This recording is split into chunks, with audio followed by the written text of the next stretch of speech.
দুবরাজপুর ব্লকের তাঁতিপাড়া নবকিশোর বিদ্যানিকেতনে দুঃসাহসিক চুরি। দিন দিন বেড়েই চলেছে চুরির মতন দুঃসাহসিক ঘটনা।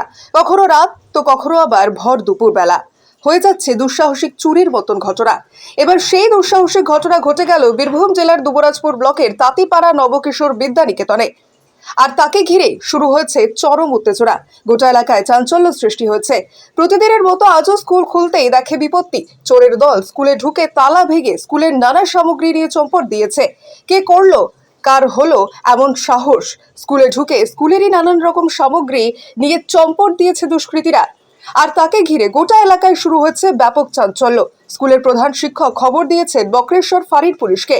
তড়িঘড়ি খবর পেয়ে ঘটনাস্থলে উপস্থিত হন বক্রেশ্বর ফাঁড়ির পুলিশ এবং তিনি বিস্তারিত খতিয়ে দেখেন।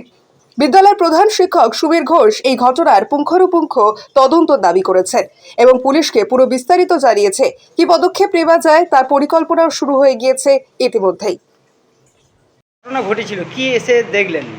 আজকে সকাল 6:30টার সময় স্কুলে এসে যেটা দেখতে পেলাম সেটা হচ্ছে প্রথমত যে সাবমার্সিবল পাম্প, সেই সাবমার্সিবল পাম্পটাকে তুলে নিয়ে চুরি করে নিয়েছে।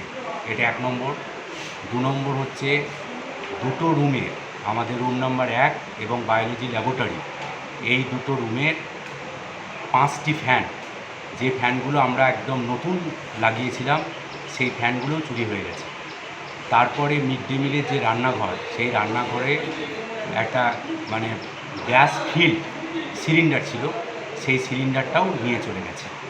এবং তার সাথে সাথে ওই যে পাম্পের জন্য যে প্যানেল বক্স, সেটাও চুরি হয়ে গেছে। এটা অত্যন্ত দুর্ভাগ্যজনক ঘটনা।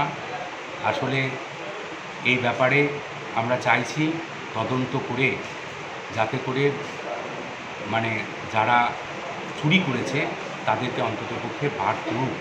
সেটার জন্য আমরা এখনই আমাদের দুবরাজপুর থানায় আমরা একটা জেনারেল ডায়েরি করতে যাচ্ছি। এটাই হচ্ছে ব্যাপার। আপনার নাম এবং পরিচয়? সুবীর ঘোষ, প্রধান শিক্ষক, তাঁতিপাড়া নবকিশোর বিদ্যালয়।